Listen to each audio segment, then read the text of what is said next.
প্ৰথমে নমস্কাৰ উমেশ দেয়াৰ টিপছে সকলোকে স্বাগতম জনাইছোঁ। আজি নতুন এটা ভিডিঅ'লৈ আগবাঢ়িছোঁ। আজিৰ ভিডিঅ'টো হৈছে সৰু ভোট জলকীয়া পুলি কেনেকৈ চিপ কৰিব লাগে 20-25 দিন হোৱা বা পুলি বেগ বা গিলাছত কেনেকৈ বুলাব লাগে তাৰ বিষয়ে আপোনালোকক শিকাম প্ৰেক্টিকেলি আৰু লগতে আপোনালোকে ভিডিঅ'টো শেষলৈ চাই থাকিব। আৰু মোৰ বিনম্ৰ অনুৰোধ আমাৰ যিসকলে মোৰ এই চেনেলত নতুনকৈ আহিছে সেইসকলে চেনেলটো ছাবস্ক্ৰাইব কৰিবা, বেল আইকনটো দাবাই ৰাখিবা যাতে নতুন ভিডিঅ' পাই থাকিবলৈ। আৰু লগতে ভিডিঅ'টো লাইক কৰিবা, শ্বেয়াৰ কৰিবা বেছিকৈ আৰু কিবা যদি ডাউট থাকে কমেণ্ট কৰিবা। আৰু লগতে আহক মই বেক কেমেৰাত দেখাই আছোঁ। এইবাৰ মই বস্তাত গুটিবোৰ জগাইছোঁ, ডাইৰেক্ট মাটিত বেডত দিয়া নাই। এইবাৰ আপোনালোকক দেখাম যে পুলিটো কেনেকৈ বুলাব লাগে সেই বিষয়ে। আৰু প্ৰথমতে মই মোৰ যিটো বস্তাত মাটি আছে সেই মাটিডোখৰ অকণমান বালি মিক্স থকাৰ দৰে হৈছে, ঢিলা হৈছে। মই বৰ্তমান পানী ঢালিব লগা হোৱা নাই। আৰু লগতে আপোনালোকৰ যদি আঠালেটীয়া মাটি হয় তেতিয়াহ'লে আধা ঘণ্টাৰ আগত পানীটো ঢালি থৈ দিবা যাতে মাটিডোখৰ ঢিলা হয়। তেতিয়া পুলিটো উভালাৰ কাৰণে এটা সুন্দৰ হয়, মানে শিপাটো ছিঙি নাহে। আৰু আপোনালোকৰ যদি ভোট জলকীয়া গুটিবোৰ যদি জগাব বিচাৰে একেবাৰে আঠালেটীয়া যদি মাটি হয় তেতিয়াহ'লে আপোনালোকৰ নদী যদি ওচৰত আছে যিটো মিহি বালি থাকে সেই বালিটো লৈ আহি আঠালেটীয়া মাটিত অকণমান মিক্স কৰি দিবা। তেতিয়াহ'লে এটা মাটিটো ঢিলা অকণমান হয়, যেতিয়া পুলিটো উভালাৰ কাৰণে সুন্দৰ হয়। যেনে ধৰক 1000-5000 পুলি জগাব লাগিলে বা এক নিষ্কা যিটো এটা ঘৰত থাকে যে ডাঙৰ নিষ্কা, সেই নিষ্কাৰে এক নিষ্কা দিলেও বা যদি কম পুলি হয় অকণমান পৰিমাণে কমাই দিলে মাটিডোখৰ অকণমান বালিচিহা মাটিৰ দৰে হয়, তেতিয়াহ'লে পুলি বৰ ধুনীয়া এটা উভালাৰ কাৰণে ভাল হয়। আৰু মোৰ যিহেতু অকণমান বালি মিক্স থকাৰ দৰে হৈছে সেইবাবে মই পানী ঢালিব লগা হোৱা নাই। আহক এইবাৰ মই পুলিটো উভলাই দেখাম। প্ৰথম এনেকুৱা খুন্তি লাগে, নহ'লে ঘৰত সৰু কটাৰী আছে সেই কটাৰী আপোনালোকে ৰাখিব। এনেকৈ প্ৰথমতে ইয়াত অকণমান হেঁচ দি লৰাই দিবা। লৰাই দি খুন্তি হ'লেও ভাল বা কটাৰী লৰাই দিছোঁ মই। দুই এডাল এনেকৈ উভালি যিটো এই আপোনালোকে দেখিছে এই শিপাটো আহিব লাগে। শিপা থাকিলে ধুনীয়া এটা হয়, গজাত অতি সোনকালে গজিব। আৰু শিপা নাথাকিলে আপোনালোকে যেতিয়া ৰোপণ কৰা হ'ব 1-2 দিন পিছত শুকাই যায়, মৰি যাব এই পুলিটো, ভোট জলকীয়া পুলিটো। সেইবাবে আপোনালোকক কৈছোঁ। এনেকুৱা ধুনীয়া হৈছে মোৰ এয়া উভালাৰ কাৰণে, যিটো পানী নঢলা হৈছে তথাপিতো সুন্দৰ হৈছে। আপোনালোকে দেখিছে এয়া এনেকৈ। আৰু আপোনালোকৰ আঠালেটীয়া মাটি হ'লে আধা ঘণ্টাৰ আগত পানীটো ঢালি থৈ দিবা, ঢিলা হৈ যাব, এতিয়া উভালাৰ কাৰণে ভাল হয়। আহক এইবাৰ মই পুলিটো কেনেকৈ ৰোপণ কৰিব লাগে এইটো দেখাই আছোঁ।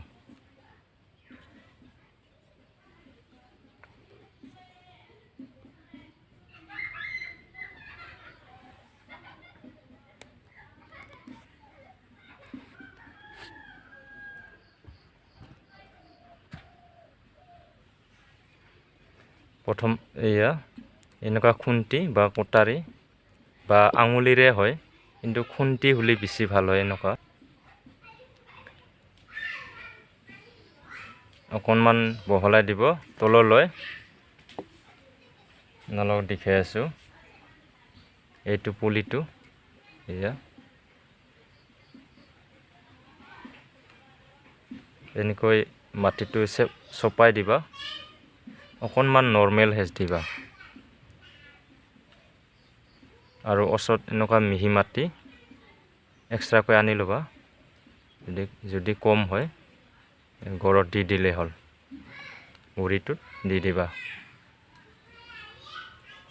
কিন্তু এয়া সুন্দৰ হৈছে পুলিটো।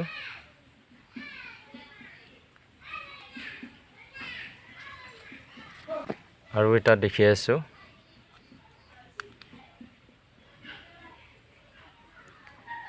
অকণমান দোৱা লৈ দিবা। এয়া ধুনীয়া শিপা আছে। মাটিটো এনেদৰে চপাই দিবা। অকণমান নৰ্মেল হেজ দিবা। এক্সট্ৰা মাটি আনি ল'বা ওচৰত।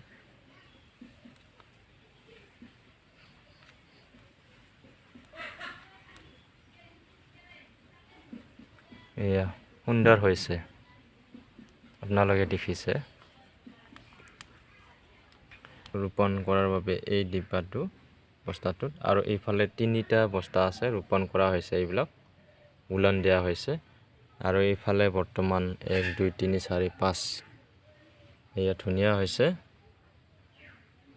এইফালে 5টা ডিব্বা আছে টোটেল। আৰু এই এতিয়া পুলিৰ বয়সটো হৈছে 25-26 দিন হৈছে। এতিয়া সুন্দৰ হৈছে বুলন দিয়াৰ কাৰণে। আপোনালোকে এনেকৈ গিলাচত ৰোপণ বা বুলন দিব পাৰিব। আৰু লগতে মই 4 দিন আগত বুলাইছিলোঁ, আৰু ইফালে দেখাইছোঁ পুলিবোৰ। এইবিলাক সুন্দৰ হৈছে গঠন। এইফালে তালৈকে দেখিছে। আৰু পুলি বেগত বা গিলাচত যদি বুলন দিয়া হয়, পুলিৰ এটা সুন্দৰ গঠন লয়। এটা পুলিৰ গঠনটো সুন্দৰ হয়। সেইবাবে মই গিলাচত বা পুলি বেগত এইবাৰ বুলন দিছোঁ। আৰু আপোনালোকেও বেডত যদি কৰে, তেতিয়াহ'লে আপোনালোকে পুলি বেগত বা গিলাচত বুলন দিব। এটা আপোনালোকে ধুনীয়া এটা পুলিৰ গঠন দেখিব সুন্দৰভাৱে। আৰু সেইবাবে আপোনালোকেও এনেকৈ বুলন দিব পাৰিব, চিপ কৰিব পাৰিব। আৰু লগতে ময়ো সোবালে ৰেডি কৰি থৈছোঁ বুলন দিয়াৰ বাবে গিলাচত। মোৰ এতিয়া বৰ্তমান পুলি বেগ নাই সেইবাবে। আৰু আপোনালোকে মাটি গোবৰ মিক্স কৰি মাটিবোৰ পূৰা ৰেডি কৰি ৰাখিব গিলাচত বা পুলি বেগত। 100 200 300 যিমানলৈকে পাৰে তেনেকৈ ৰাখিব ৰেডি কৰি এনেকৈ। আৰু জনাও যে গিলাচত বা পুলি বেগত পুলিবিলাক ৰোপণ কৰা হয়, আপোনালোকৰ যদি মাটিবোৰ জীপ থাকে তেতিয়াহ'লে 2 দিন মূৰে মূৰে পানী দিলে হ'ল, অকণমান পানী দিলে হয়। আৰু মোৰ মাটিখিনি ইমান জীপ নাই, সেইবাবে 1 দিন মূৰে মূৰে পানী ঢালিব লগা হয়। অকণ পানী ঢালি দিব লগা হয়। আৰু যদি আপোনালোকৰ হেণ্ড স্প্ৰে যদি আছে, হেণ্ড স্প্ৰে দেখি স্প্ৰে কৰিব পাৰে।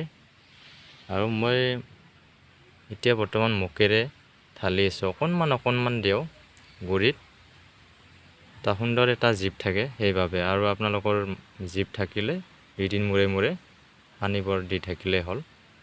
নিশ্চয় আপোনালোকে এটা সুন্দৰ পুলিৰ গঠন পাব। আৰু আজিৰ ভিডিঅ'টো ইমানতে সমাপ্ত কৰিলোঁ। আৰু নেক্সট ভিডিঅ' দেখিবলৈ হ'ব। আজিৰ ভিডিঅ'টো চোৱাৰ বাবে ধন্যবাদ থাকিল আপোনালোকলৈ।